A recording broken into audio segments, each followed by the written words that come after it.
Welcome back, ladies and gentlemen, to another episode of Nintendo Fanboyz.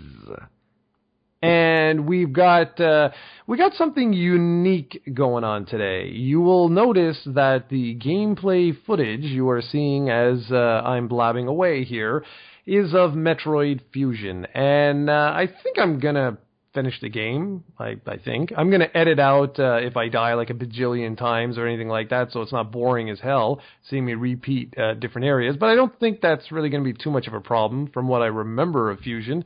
Anyways, it's the next game. What game would you guys like to see running in the background? We actually started a straw poll, and I've never heard that before until Steven actually told me what it is.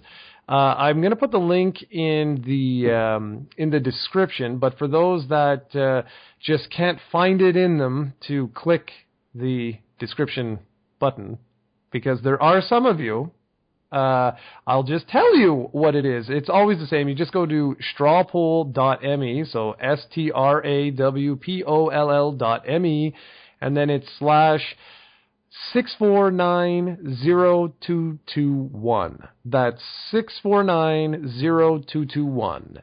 And whichever game you guys select, we will go ahead and cover once I'm done with Metroid Fusion, or like I said, if I decide to just go ahead and whatever, skip it and go on to whatever game you guys vote on. All right, so go ahead and vote on them. I don't own any of the games that are there, so we're pretty much doomed. But yeah, okay. So let's start off with some very interesting news from January 6th. That was at the time of this recording. That was 3 days ago.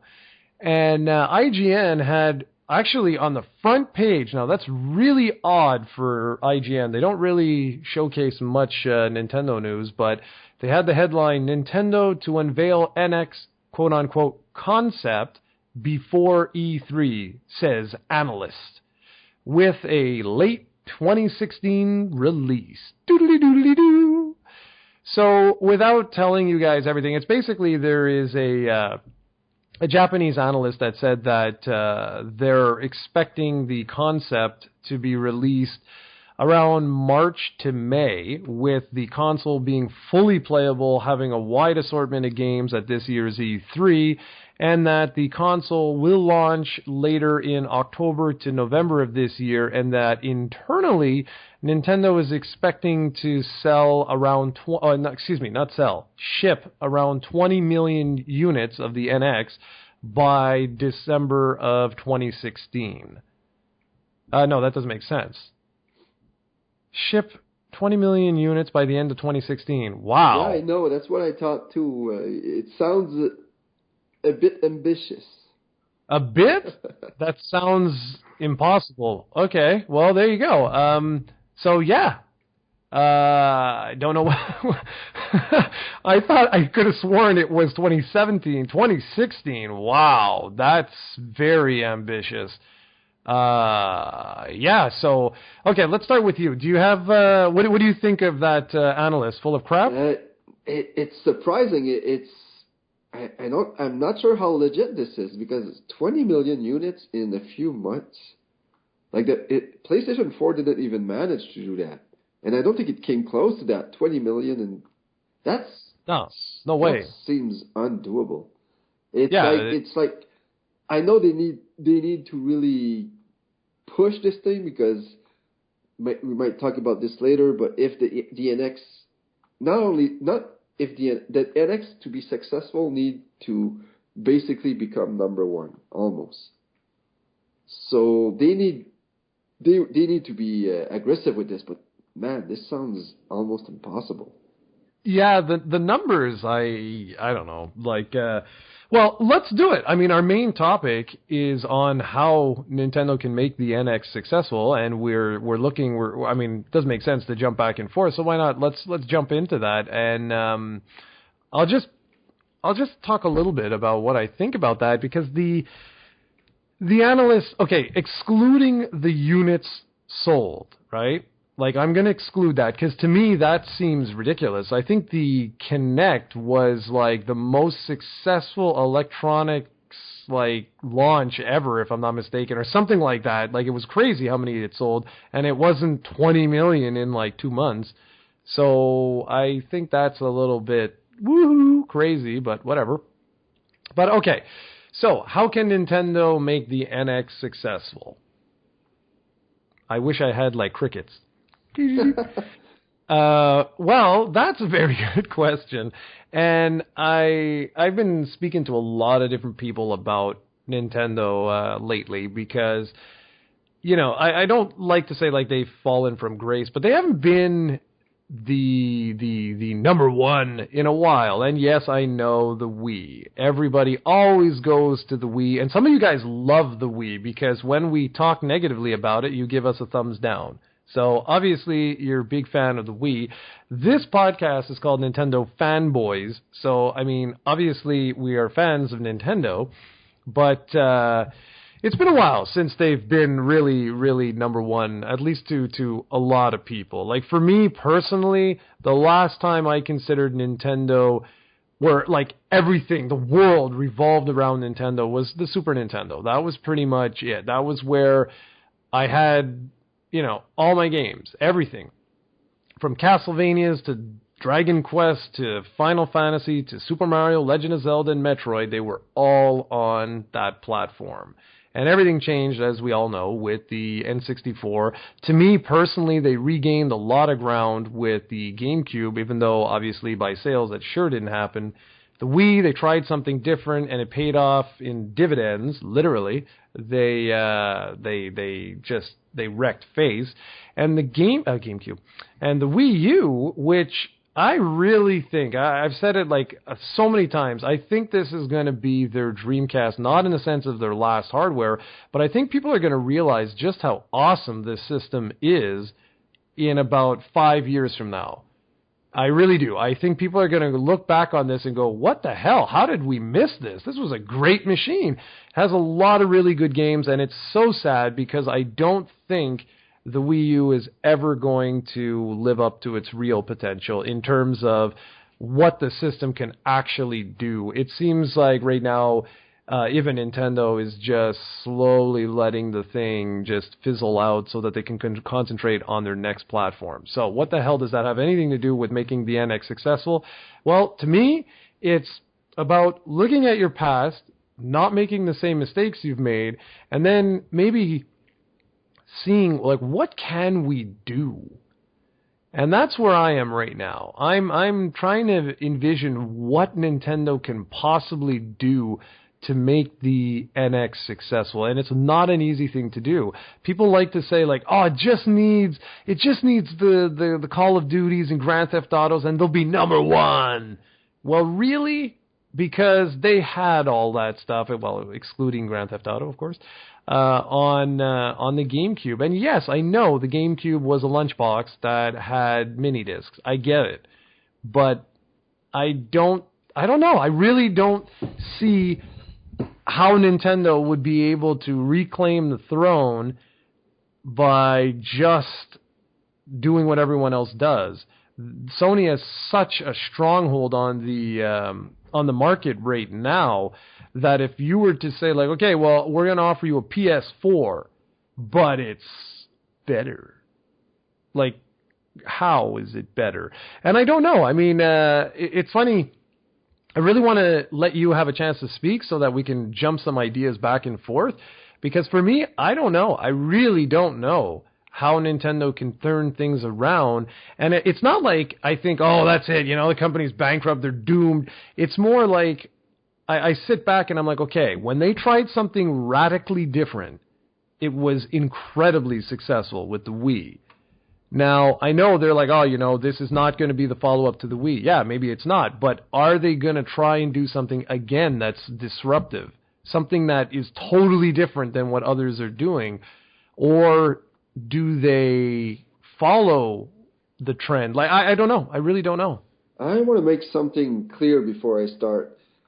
This, even though Nintendo are still super rich and they have all that money lying around, this is their last chance. If the NX is not successful, and by successful I mean almost number one, at least like in the same they need to be at the level of the PS4 or the Xbox. Maybe between the Xbox One and PS4 in a few years, they need to be there. If they're not there, this is their last console, and then they go third party. And I have zero problem with that. If I can have Nintendo will always be, in my mind, the best company that makes games. So if the NX, but I just want to make it clear, the NX cannot fail. It needs, because they can't do that. They can't have a Wii U anymore. They lost so much money with that console, they can't do it again. Because money, even how much Nintendo has, money, they don't have a unlimited amount of it. But first, you said something interesting when you were talking about the Super Nintendo, and you were saying that you were playing every game on it, from Dragon Quest, Zelda, Final Fantasy, Castlevania. That needs to happen again with the NX. It can't be a Nintendo console only, because the Wii U is a perfect example of why that can't work. The Wii U has so many awesome Nintendo games, but nobody bought it. It seems that the Nintendo fans are shrinking, because every Nintendo fan has a Wii U, and there's only 10 million Wii U sold. So they need to have third-party support. And I always thought that Nintendo people didn't buy a Nintendo system for third-party, and that's right. But there's not that the market is shrinking for Nintendo. Their fan base is shrinking. I don't know. I don't want to sound like too pessimistic or whatever, but it's true. Their fan base is shrinking. People need to buy the NX and not be afraid that the next Call of Duty won't be on it, the next Watch Dogs won't be on it, the next Battlefield, the next Star Wars Battlefront. Every single major AAA game, there's going to be exception, because look at Tomb Raider, it's not on PS4. Not every game can be on your console, but most games need to be there. You don't want the NX to be a companion console. Okay, go ahead. I don't want to cut you off, but I want to add something there, because you just raised a very good point. So here, let me grab my calculator on my computer here. Okay, so NES was 85, right? I think it was 84, but 85 was everywhere, right?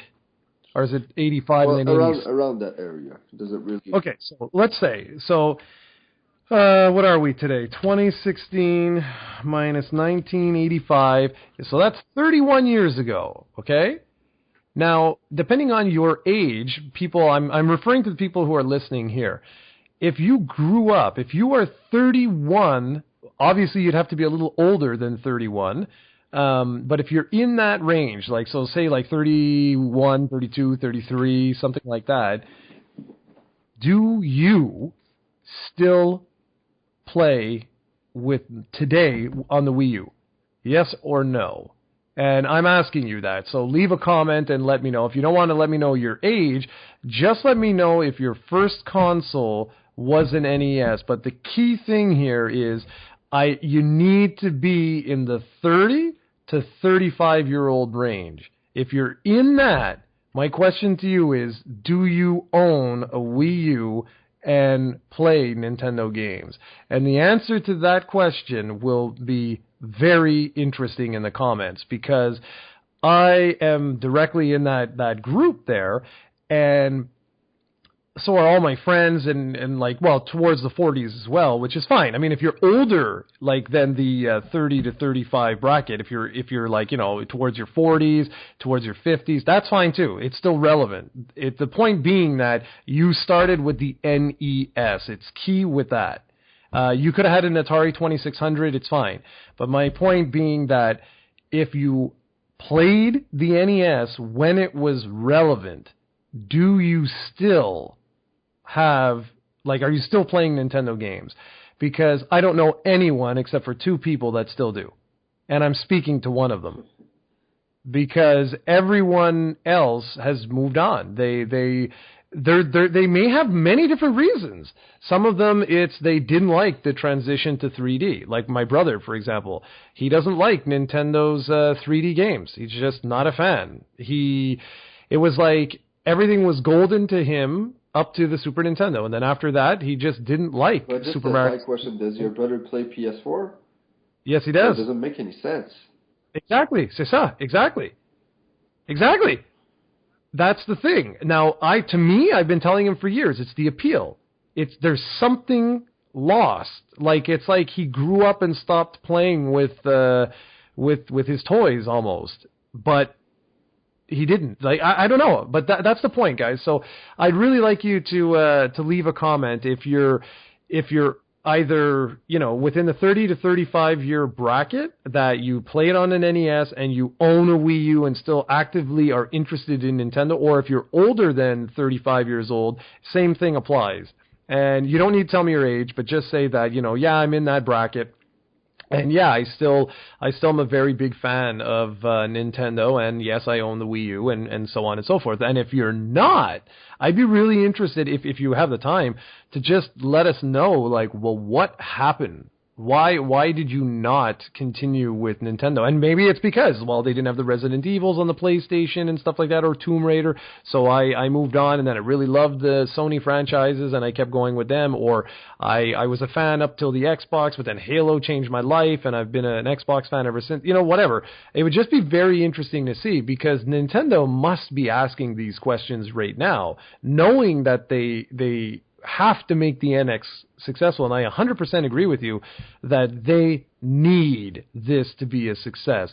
And guys, they do. They have so much money in the bank. The thing is, it's not about, staying afloat. It's about being successful, and you can have all the money in the world, and eventually, if these things aren't successful, you're spending tens of hundreds of millions of dollars on research and development.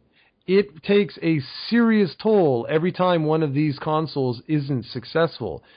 Sega was like pretty much in a downward spiral because of that.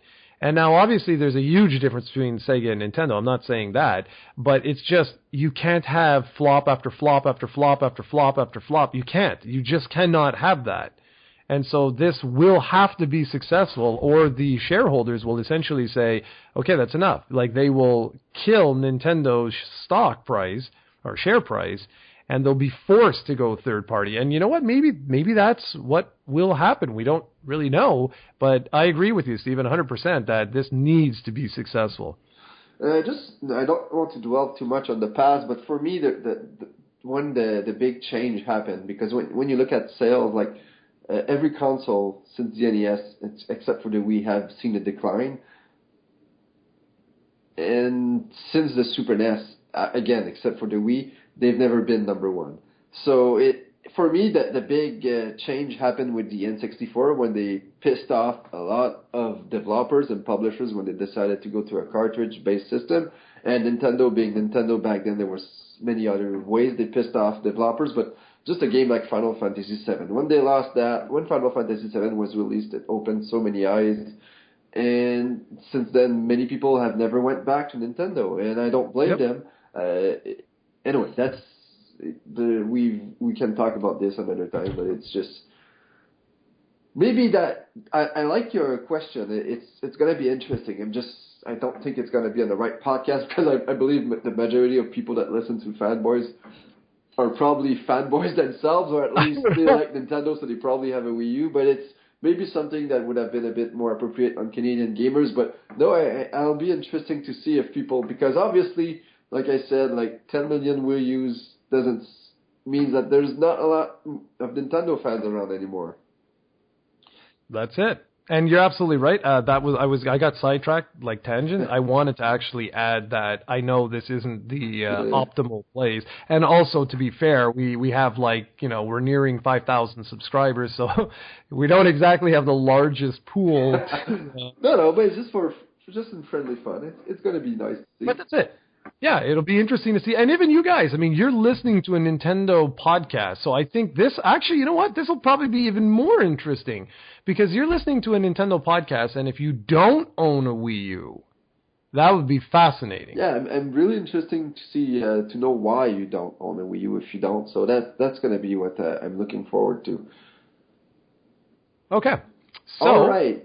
back? How can they make it successful? We never. That's what I want to know, because I'm really curious, because it seems a lot more advanced than I thought. Like, I still had doubts that this thing was going to get released in 2016, but now it seems pretty likely, and that, unless that article was full of crap, but it seems usually these things aren't.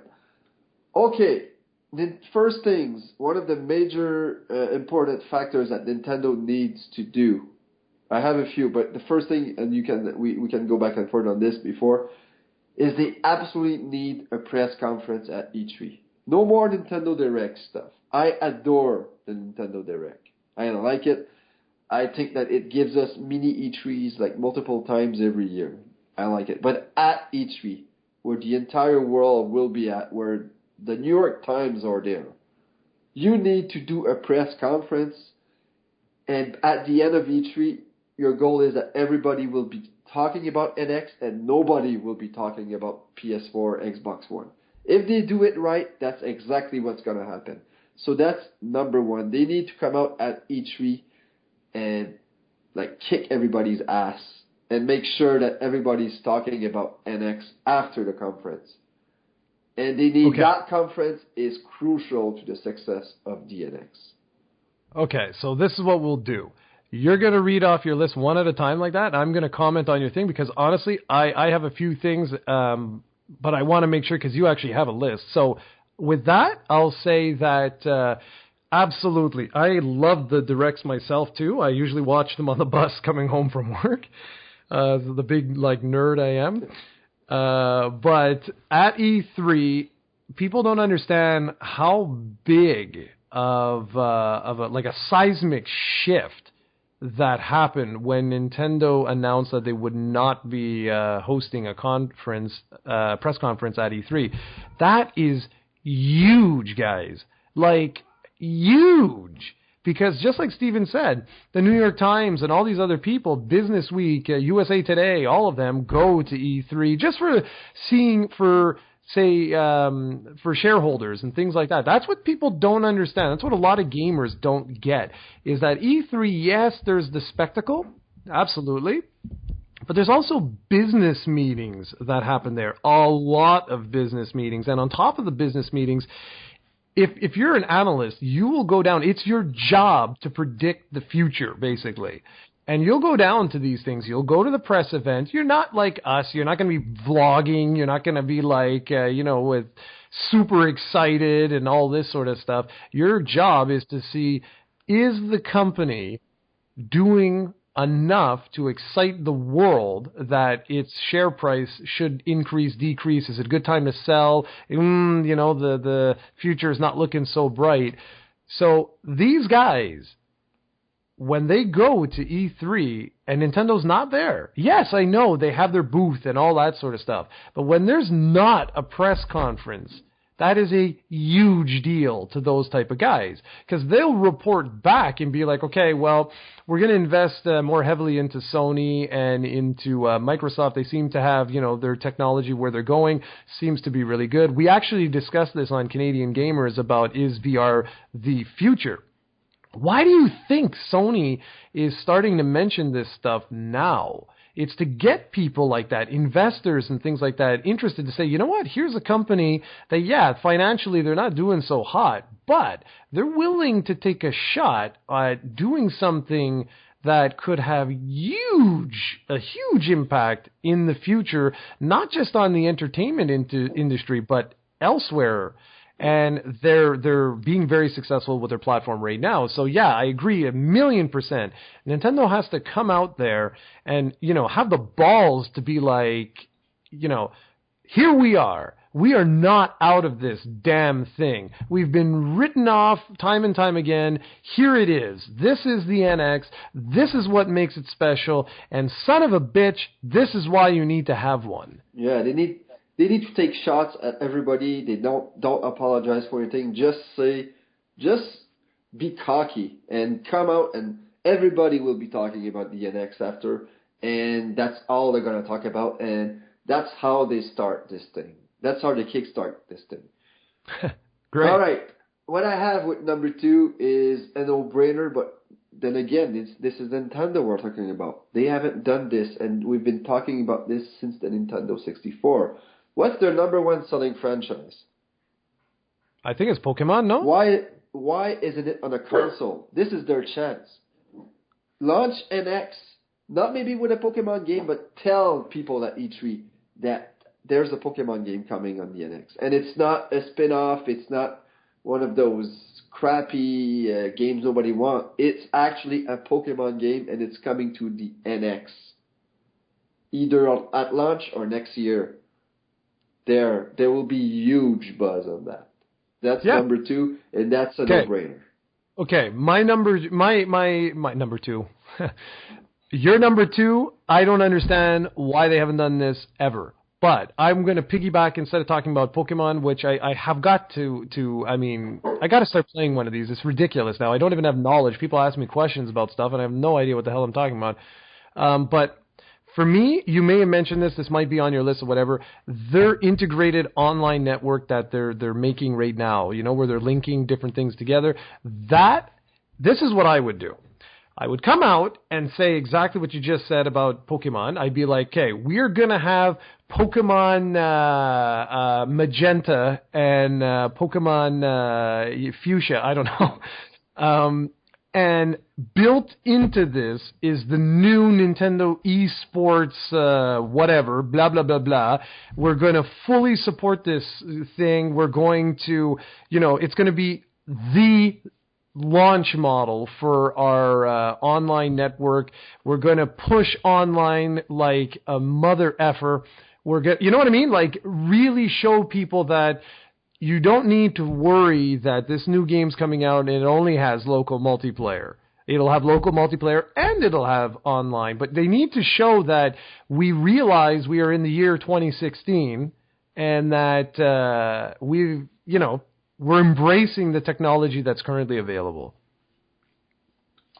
Yeah, that's pretty great. Like, I don't know why Nintendo never did this. In a sense, it could be a huge luck for them, because this could kickstart the Wii NX as well as what we talked about before. Now, number 3, I'll let you list your stuff, because I don't really made a list, but I had 3 things I want to talk about, and number 2 will be a lot more controversial.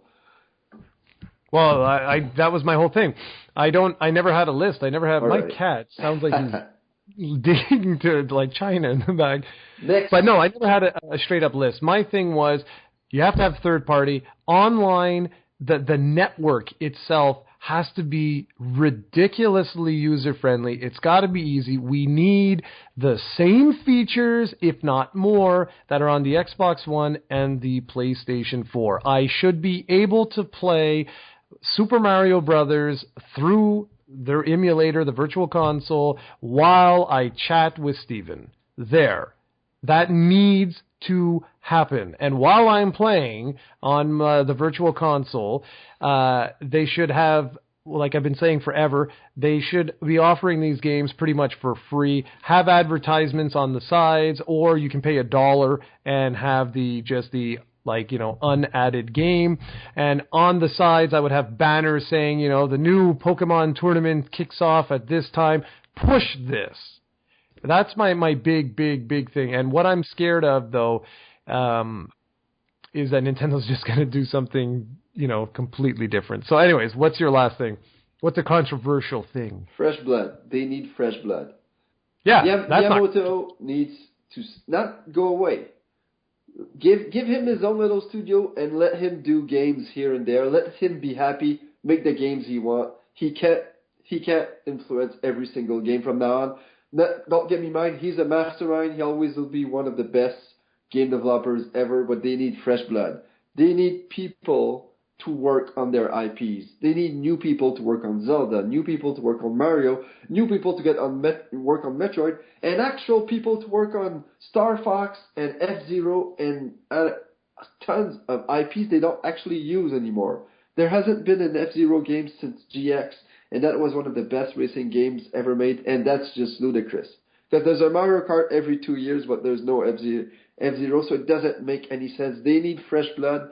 They have the best IPs in the world. They need to start using them, and they need to create more IPs. Look at Splatoon. Splatoon is a extremely successful franchise that launched on a dead console. How does that happen?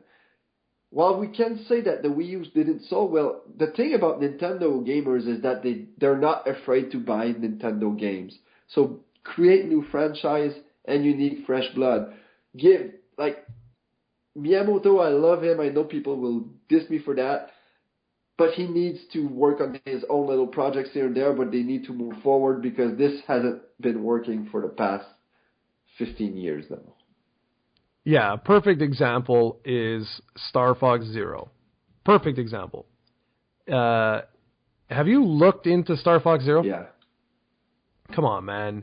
Like, making us use both screens simultaneously and stuff. Come on, man.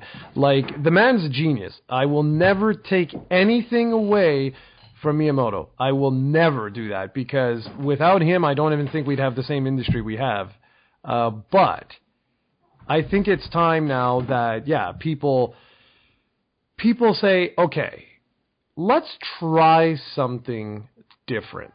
That's it. Let's just try something different. My goodness, my cat, I think, just got possessed by the devil or something. He's running around the whole house like a lunatic. Like, what harm could this possibly cause to release a new F-Zero? Like, really? What could possibly happen? And you know what blows my mind is what you just said. The fact that they have, like, the best IPs in the world, but people are forgetting about them.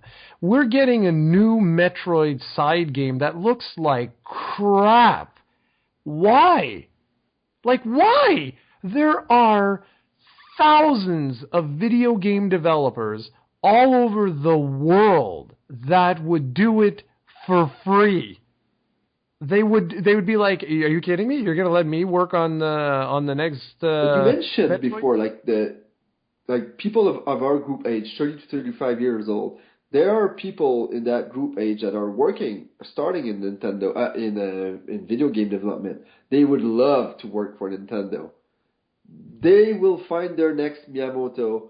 They will find their next Hideo Kojima. These guys are in that age group and they're ready. They're hungry. Give them their franchise, take a chance, and supervise them. You don't want them to create crap games, and they won't, but I'm just saying, there are people out there willing to work for you. And I'm not saying Miyamoto won't make any good games anymore. He still does, and he will until the day he dies. But it's time to move on. Yeah, and I fully agree with that. And we I think we've talked about that at one point before, not about the NX, but just saying that as a company, that it's time. It is. It's really time.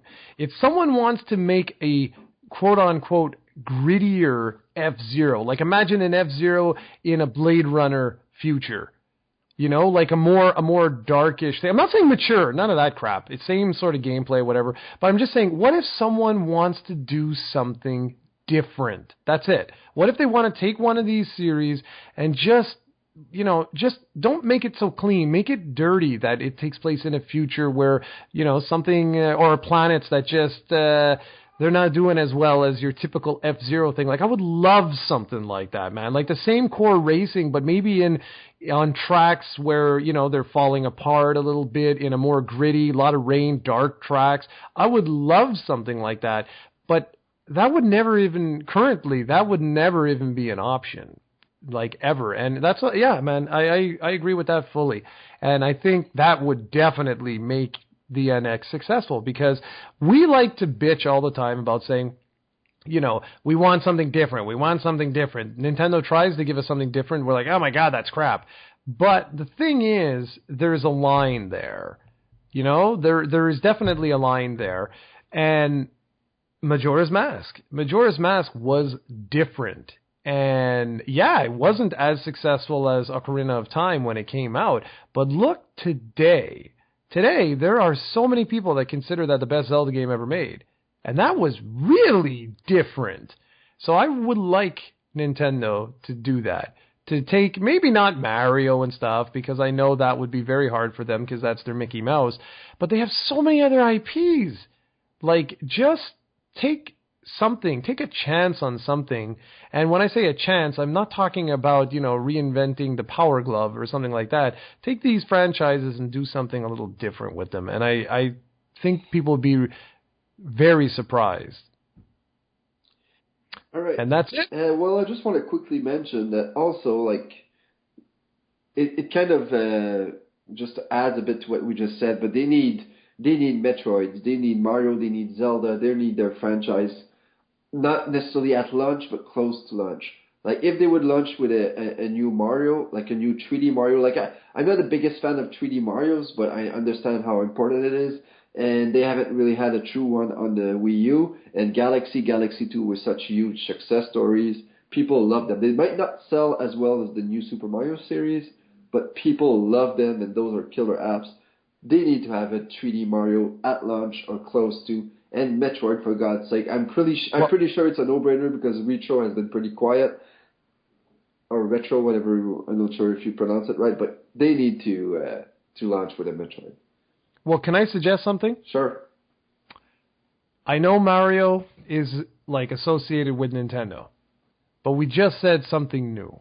And I know that coming out with a 3D Mario at launch would give the chance it would really give Nintendo a real big chance.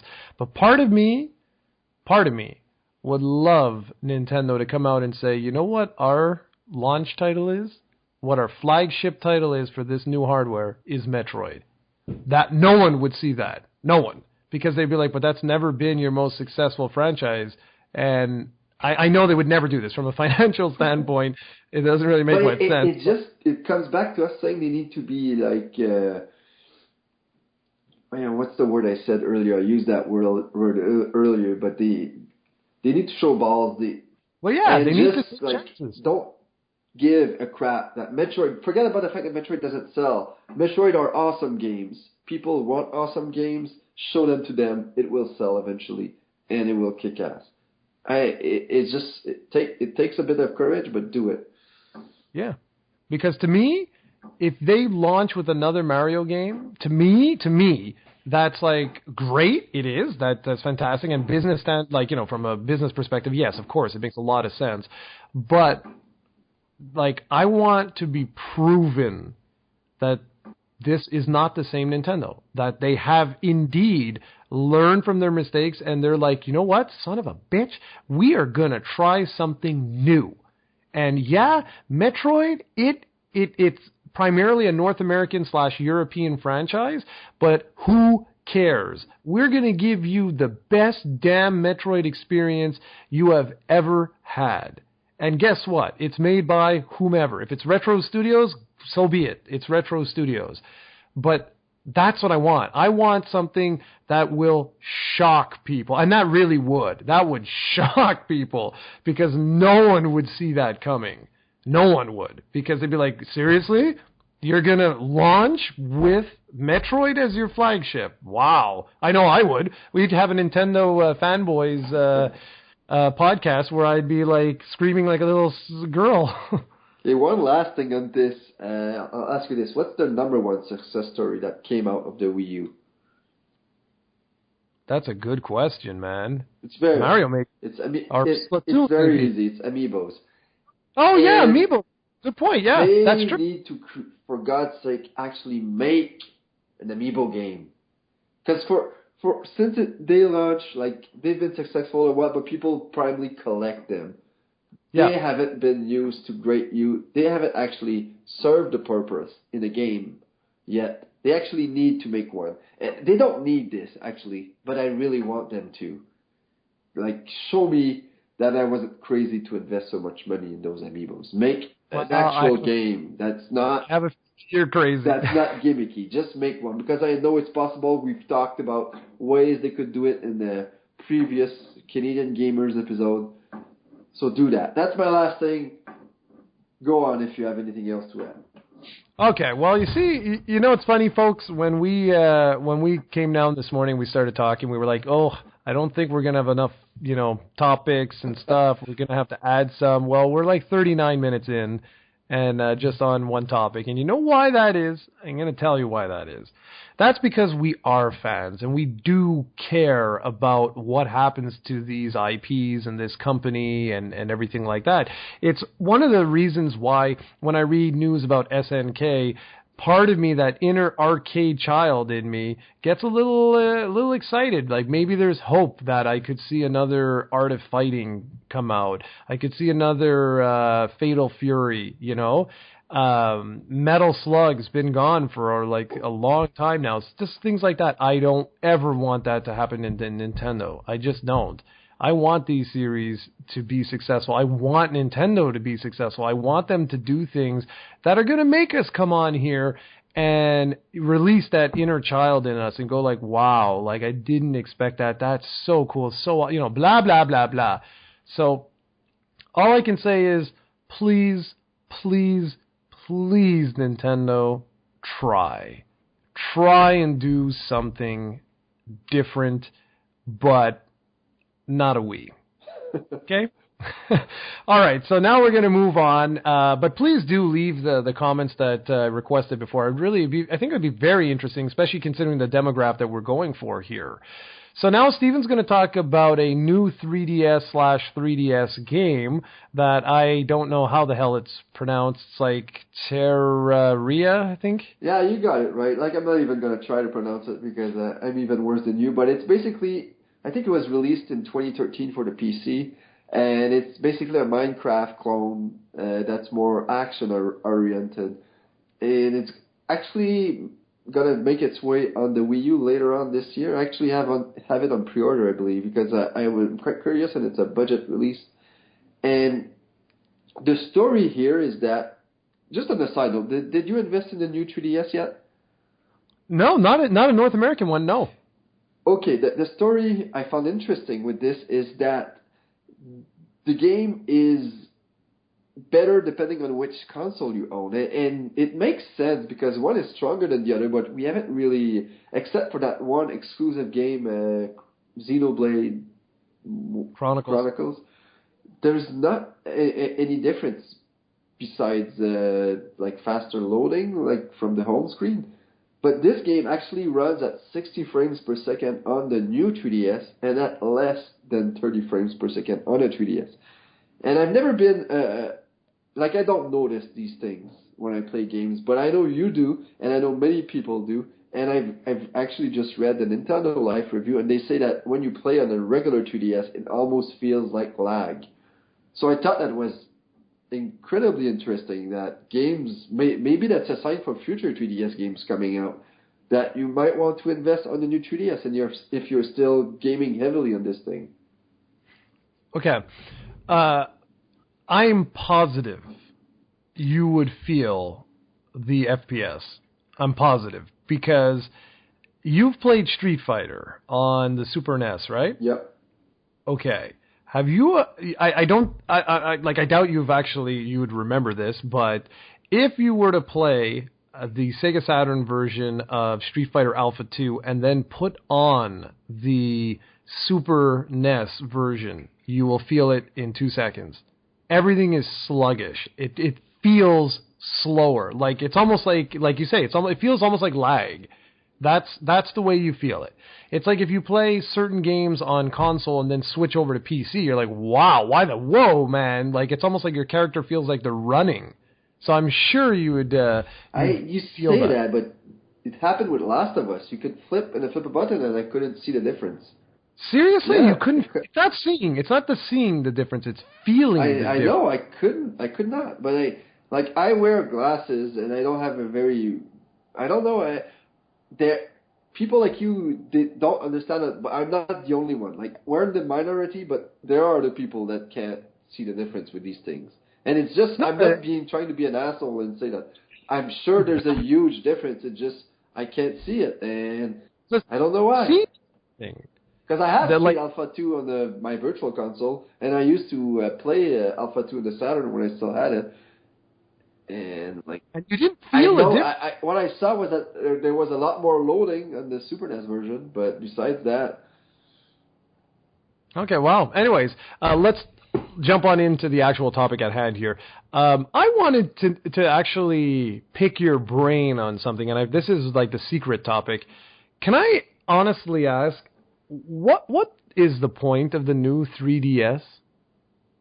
Like, I still don't understand. It's been out now for a while, and I still don't quite understand why it exists. It exists because Nintendo does that. It was the third revision of the 3DS. Well, if you count the 2DS, it's supposed to breathe new life into a dying system. It's supposed to keep it alive for a few more years, and it did add like the second joystick and the 2 more shoulder buttons and a faster CPU. Plus, like the 3D is supposed to be better. But it basically, when people ask me, it's just Nintendo. I think it was smart for them to do this, to try to breathe new life into the system. And while the street are getting clean right now, so you might not hear me much. But yeah, it's basically to breathe new life into the system. I think that's what Nintendo did.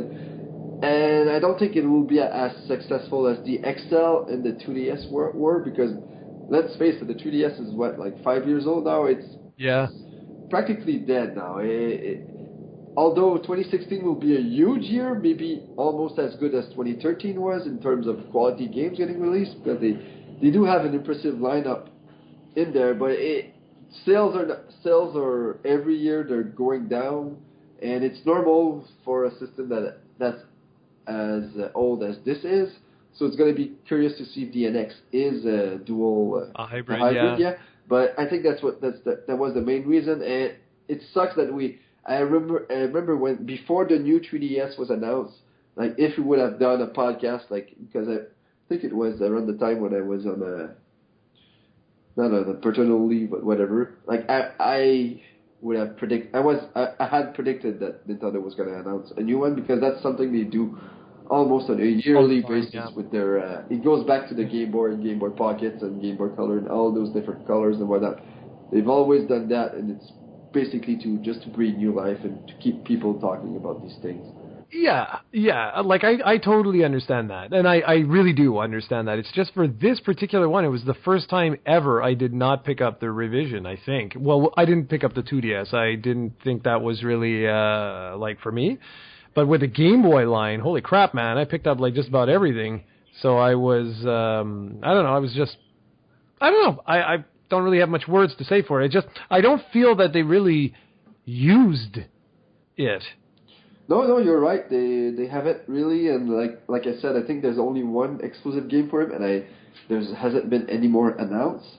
So it might be that game might be the only exclusive ever for the new 3DS. So yeah, not gonna say it's a curious move, but it's just like there's not as much incentive to go to the new 3DS as there was for me to go to the 2DS XL.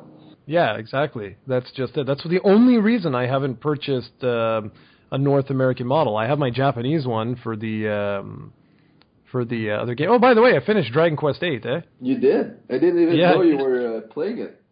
Yeah, I love that game. I can't wait for the North American ones to come out. Maybe I'll do that then. Mind you, I don't think it makes any difference, does it? Oh, yeah, the stick. Yeah. Okay, anyway. So, we're going to move on. Steven's got about 45 minutes of Mario Maker content, or topics, or whatever you want to call it, that he'd like to talk about. And then he's got something very special to talk about. So, let's go ahead. All right, first, I'm actually going to talk very shortly. I'm going to give you back the mic, because I want your impressions, because I know you love shoot 'em ups. And as we've talked in the last Fanboyz, that Nintendo added a huge element to Mario Maker in the last DLC free update, which was the clown car. And I've just made you try one of my levels, and I was curious what you think about the potential for shoot 'em ups in Mario Maker. Very, very, very cool. I've played a couple, like the one that you just made, finally got a chance. It'll take me a few tries because you were sneaky the way you put the Bowser, like the placement of Bowser in relation to the other enemies. I have to keep going left and right, and if you go too quickly, like too far to the right, you're going to get blasted by all kinds of crap. But no, potential-wise, very, very cool stuff.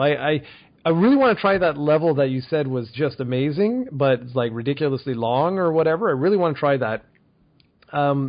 so far, potential has been really, really great. I hope they release a couple more items that are like shooter specific, because right now it's not limited, but it's not enough. Like, I want more. Damn it. But it's really cool. Like, it's really, really cool. You're just replacing bullets by, enemies, and then like guys like you get really creative by having other projectiles coming at you, and it's hard. It's really hard, because unlike spaceship shooters, for example, that are built on precision, like that's it. I mean, you literally you got to move like a millimeter at a time. With this, the challenge is that the vehicle that you're in the event that something touches it, it bounces all over the place and you lose total control. You're pretty much dead if you touch anything, which is fascinating because you have that precision. You know what I mean? Like, it's a different type of precision that you have in the gameplay. So very, very cool. I think there's some serious potential here moving forward. And if Nintendo is smart about this, I hope they release even more items that help for people who want to, go a little bit more crazy. But I really want to try that level that you were talking about. Yeah, no, that level is the best Mario Maker level I've played yet, and that level could actually be in a Nintendo Mario game. And it would be a standout even in the new Super Mario game. It's amazing, and I can't wait for you to try it. I'm sure you're gonna love it. And yeah, on that part, adding them more items. I'm not sure about the items, but me creating lots of levels. When I try to create shoot 'em up levels, I find I always run out of imagination, like in terms of enemies. And I've played levels with guys, and they're way better at me at creating shoot 'em ups. But I always use the same enemies, because you need enemies that fly for the most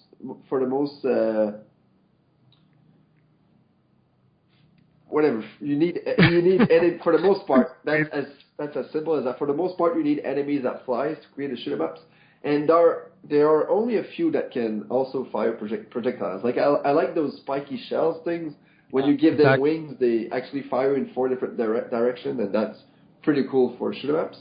But yeah, they need to add more enemies, and I'm confident that they will. Their free DLC stuff so far has been pretty amazing. Like, it's free. What can you complain about? And every time, like, it makes me want to go back and create more levels, which I did, and it's fun. So yeah, I also want to talk about their costumes that they've been adding, because people always think that shoot 'em up levels in Mario Maker are the first time that it's ever been in a Mario game, and that couldn't be any farther from the truth. Do you remember a little game called Super Mario Land? Yeah, of course, I remember that. Yeah, and in it there were actually 4 shoot-'em-up levels. The game ends with a shoot-'em-up level. The final boss of Mario Land is actually a shoot-'em-up level. Yep. And people always forget about that. Even Nintendo seems to forget about that. And recently they've actually released a Super Mario Land costume, the actual plane from that game, and man, I thought that was actually super fantastic. It took me, like, it's so much nostalgia for me, because I remember when I bought my 3DS, I actually played that game on the Virtual Console, and I was telling everybody on the old blog how much I loved that game, and Ahmed was like, "You're crazy, man, that game sucks," but I just love that original Game Boy Adventure, because it brings back so many memories. No, I would love for them. So, okay, it's in there right now? Yeah, what you need to do is that when you go to courses, there's that toad guy at the upper left corner. Yeah. Click on there, and there's tons of courses for you. Each time you beat one of those courses, you unlock a new costume you can then use in the creation levels that you can play for the original Mario Brothers levels. Like, when you create Mario Brothers levels, you can use Amiibos for costumes. Like, you've probably noticed that I've done that on many of my levels. Yeah. Well, they give you new costumes for you to unlock by beating those levels. And the last level they added, I think, was 2 days ago on Thursday. Yeah, it was on Thursday. Was the Mario Land plane. And what you need to do is you play that level once you beat it. And those levels are really hard. Like, usually, some are a bit harder than the others, but usually, like, it's first or second try kind of thing. But they're fun, and you unlock a new costume. Cool. All right, that's cool. I'll have to take a look at that. But I'm hoping that they keep going with this stuff. You know, that's something that we don't praise Nintendo. I know I'm going to go a little off track here, but we don't praise Nintendo enough about that. Their DLC has been fantastic, man. Like, really, even their paid DLC, for the most part, has been really good. Like, you don't feel like you're getting ripped off, you know? And I don't hear enough people talk, like, give them praise about stuff like that. Like with Mario Maker, it's been amazing. Has there been anything you can pay for? Nope, everything's free. And there just you like go. the biggest complaint everybody had, like even me, I mentioned in my review, was checkpoints, and they added that so quickly. It's like they're listening, so that's great. Yeah, and someone seems to be having fun in the background. Yeah. All right. Lastly, I'm gonna issue our listeners a challenge, and I've recently been watching a lot of Panga levels, and if you don't know, Panga is this guy who has a background in Mario hacks. He used to create and compete in Mario hacks, which are just these impossible levels. Like, you think you're good at Mario or whatever, but these are some things me and you could never hope to accomplish. And I've seen his levels, I've actually tried them, and in a future episode, I'll actually make you try his levels in the Mario Maker Challenge episode. Because they're very well made, but it's fun because you can't even make the first jump like 99 times out of 10. 99 times out of 100, you can't make the first jump. So that's amazing. So I've been watching his videos a lot, and I've tried these levels, and I've actually created 2 levels that are similar to his, but I use that word very loosely there. And I love, like, the first level I created, I called it Panga for Noobs. And it actually took me, because if you don't know Mario Maker, to be able to upload your level, you need to actually be able to clear it. It took me 3 hours to clear it. And that was a level that I created, so I knew exactly what to do. And it consists of 4 jumps. And you've actually tried this one. And I think you could not make the first jump. But I know that if I would be in the same room with you, I could train you, and you could make the first jump easily. It's not that hard. I could be your Padawan. Yeah, it just takes a bit of practice, and you need to know what to do.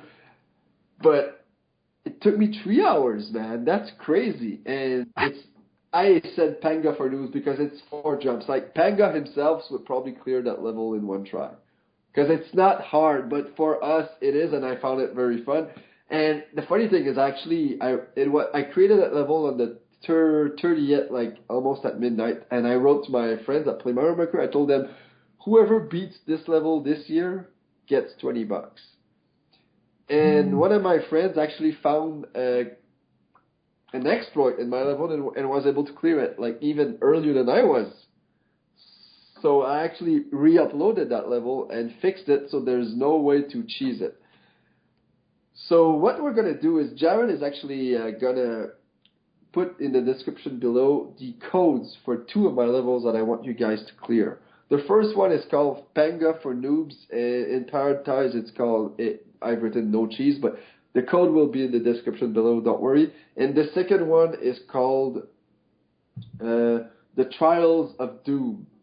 And I just created that one. That one took me about 2 hours to clear, but I consider it harder. It's just that I knew exactly what to do, and it's a bit longer, but I found it fun. I think it's the most fun level I've made yet, but it's just extremely challenging. So my challenge to you guys is, the first one, if possible, if any of you clears these 2 levels, I will buy a 3DS game of your choice and ship it directly to you. Now, I will only do this for the first people that clears it. And from the moment this video is uploaded, there will be exactly a week to do this. And after that, the contest is over. Just to clarify, the 3DS game has to be available on Amazon and has to be a retail price. Like, I'm not going to buy you like a Cave Story 3D that goes for $80. I'm going to buy you a game that's maximum $39 or $44.99, whatever. You know what I mean. But it needs to be retail price and on Amazon.ca. Okay. Now, question. I'm going to ask 4 people. For the contest, do they have to finish both levels or one? Yes. Okay. Now, can you verify that they've done it? They just need to give me their Nintendo ID, and I can see people that cleared my levels. Okay, perfect. So you got that, guys? So you have 1 week to finish both of these levels. Send us a comment saying that you did it. Will you be able to tell who did it first? Well, basically, the way I'll work it is the first people to write in the comments that he beat them, that will count. And send us. Yeah. He's got to send us though confirmation. Yeah. Okay, so send us like your whatever. What did you just say? Your Nintendo ID. That's all I need to know. Yeah. Like your name, basically. Like me, it's Pakacho, and you, it's I don't remember, Elder probably. Yeah. So that's your name that you use. So that way, I'm gonna be able to go to my levels and confirm that you actually cleared them. Okay, cool. So the only thing you need to do on your part is make sure to write the codes in the description below. Yeah. Well, you gotta send them to me, or I can take them from the game. It's okay. Okay, cool. All right, guys. So there you go. That's cool. Thank you, Steven. It's always cool when we get to do giveaways. I like doing those sorts of things. I think I'm going to start doing that myself. When I'm going to do a giveaway, if I don't have it here and I want to do a giveaway, I'm going to do the exact same thing. I'm just going to order it directly from the company and ship it out directly like that. It makes it so much easier than having to actually mail it, especially with work and stuff. You never know where you're going to be and stuff like that. So very cool. All right, anything else for Mario Maker, or are we moving on to the Amiibo news?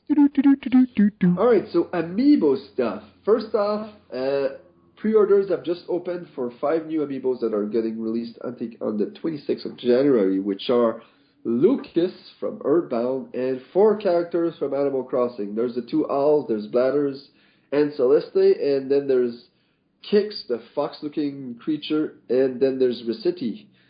So if you're interested, guys, in those Amiibos, now's the time to pre-order. Of course, Lucas is going to be the harder one, but those Animal Crossing, from the looks of it, don't seem to be selling that much, because most of these Amiibos actually are like $5 off on Amazon right now in the sale, because they're not selling, they're trying to move the stock. Probably because that Animal Crossing Amiibo Festival game is so much crap that nobody bought it, and the Amiibos don't seem to be moving. So it's just a little note I want to tell you guys, if you're interested in those. The pre-orders have just opened, at least on Best Buy. Also, the Shovel Knight Amiibo. I've seen him for the first time on Best Buy. Now, of course, he's already sold out. But this one is interesting, because this one won't be manufactured by Nintendo. I think it's the first Amiibo that will be done by, I think it's Yacht Club, the guys. Yeah, that's it. Yep. And I think they're the guys. Of course, they'll have the licensing to use Amiibo, but I think they're responsible for distributing these guys. So odds are he's going to be in a very limited quantity, and he actually unlocks a pretty cool feature. He unlocks co-op mode in Shovel Knight.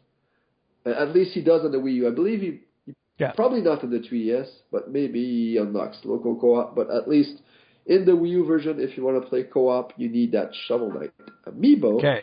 So if you guys are interested, be sure to stay on the lookout for him.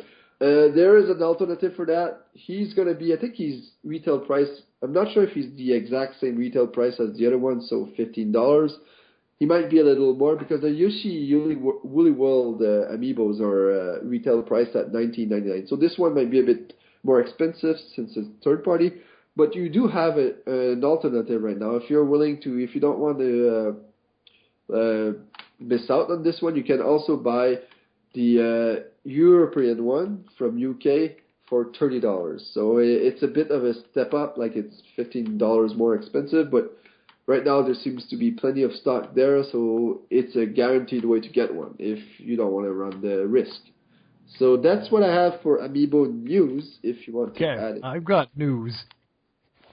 Hopefully Shovel Knight will not be limited, because the way I look at it is, I'm all for Amiibos unlocking content and adding new features and stuff like that, but right now the Amiibos are primarily targeted at the collector market, and if a developer is going to lock content behind an Amiibo, then they better make damn sure that Amiibo can be bought by anyone who wants one. You know what I mean? Because the only way to play co-op is with that Amiibo, is it not? Yeah. Well, there you go. So to me, like, I get what they're doing, and I'm all for it. I am, but that Amiibo better never be sold out everywhere. Because if it is, then that's not cool. Because you're locking a really cool feature behind a product that you can't buy. And that would piss me off. Like if I was a huge Shovel Knight fan, which I actually really did like Shovel Knight, that would actually seriously piss me off. I would be like, are you friggin' kidding me? Like I want to try the co-op, I want to play the co-op, but I can't get the Amiibo because he didn't make enough of them. So hopefully that one, of all the Amiibos, I'm hoping that becomes the most common one, because if it's not and it does become super rare, then that's really stupid. Because, you should never do that. You shouldn't, lock features behind a limited product. That's not cool. No, I agree 100% there. I'm not a big fan of Amiibo's unlocking stuff because for me it's just the same as buying DLC, so it's not actually using the Amiibos in an intuitive way. But yeah, I hope that they realize that it won't be fair for Shovel Knight fans if they do that. Yeah, exactly, because, that's not cool. He looks really good, though. I'm looking at him. You can get him right now on Amazon.ca, but he's sold by Posted from UK, whatever that is. Yeah, it's the UK version, like I said. Yeah, exactly. But like you said multiple times, there's no difference in the actual Amiibo. No, there isn't, so if you don't mind paying a bit extra, there you go. Yeah, exactly. We'll see if I ever get back into that. But by the time I get back into it, I'll probably have to spend $5,000 or something to get them all. Yeah. But okay, so let's see. We usually wrap up with Amiibo news. Oh yeah, and we're gonna wrap up with Amiibo news. No additional topics today. Holy cow! It's already been an hour and 10 minutes. Not bad. Not bad at all. And you were worried. All right, ladies and gentlemen, so that's pretty much how we're going to wrap up today's episode of Nintendo Fanboys, almost said Canadian Gamers. And, so you know what you have to do. You got 2 levels of Mario Maker that you need to finish, and you've got a very interesting comment to leave on whether you or not you are playing or own a Wii U. Let's say own a Wii U, because you bought the Wii U, one would assume you're playing with it. And don't forget, don't just say, yes, I own a Wii U. We want to know if you are let's just say, are you 30 years old or older and own a Wii U? Okay? Tell us that. And why you don't own a Wii U would be a very, very interesting element to capture. And with that, I'm going to let Steven say the goodbye this time. Goodbye, everyone. Thanks for watching. I really enjoyed doing those Fanboys episodes with you, Jared, and I hope we do many more in 2016.